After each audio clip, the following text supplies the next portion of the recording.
नमस्कार, फॅमिलीज किचनमध्ये आपलं स्वागत आहे। तर आज आपण बिना भाजणीची कुसकुशीत, कुरकुरीत आणि अगदी झटपट बनणारी चकली कशी बनवायची ते पाहूया। चला तर मग सुरुवात करूया। त्यासाठी इथे मी 1 कप फुटाणा डाळ घेतली आहे। ही आता मिक्सरमध्ये बारीक वाटून घेऊया। यानंतर इथे मी 2 कप तांदळाचं पीठ घेतलं आहे। तर पीठ 2 ते 3 मिनिटं लो फ्लेमवर गरम करून घेऊयात। पिठाचा रंग बदलू द्यायचा नाही। तर पीठ इथे गरम झालं आहे, ते एका पसरट ताटात किंवा परातीत काढून घेऊया।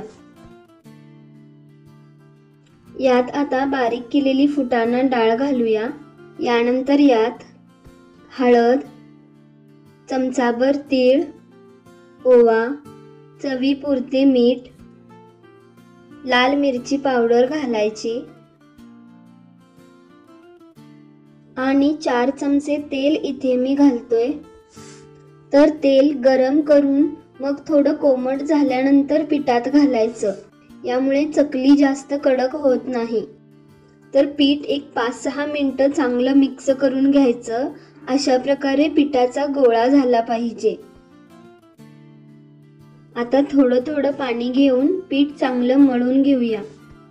पीठ मळताना पिठाचा अर्धा भाग मळून घ्यायचा, म्हणजे तिखट मीठ कमी जास्त घालता येतं।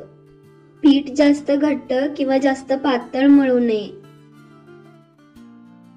चकलीच्या साच्याला तेला पाण्याचा हात लावून घ्यायचा आणि पीठ भरून घ्यायचं। आता इथे एका ताटात मी चकल्या गाळून घेतोय।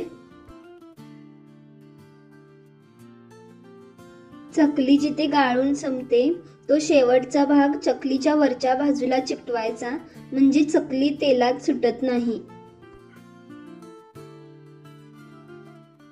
तर मी तेल गरम करायला ठेवलं होतं, तेल गरम झालंय।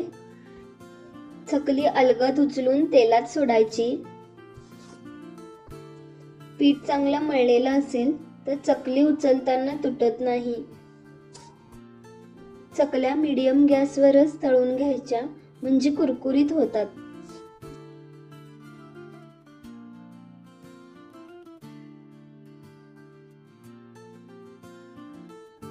अशा प्रकारे बाकीच्या चकल्याही मी इथे तळून घेत आहे।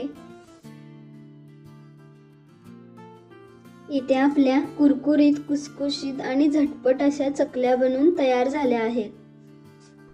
व्हिडिओ आवडला असल्यास लाईक, सबस्क्राईब नक्की करा आणि ही रेसिपी कशी वाटली कमेंटमध्ये नक्की कळवा।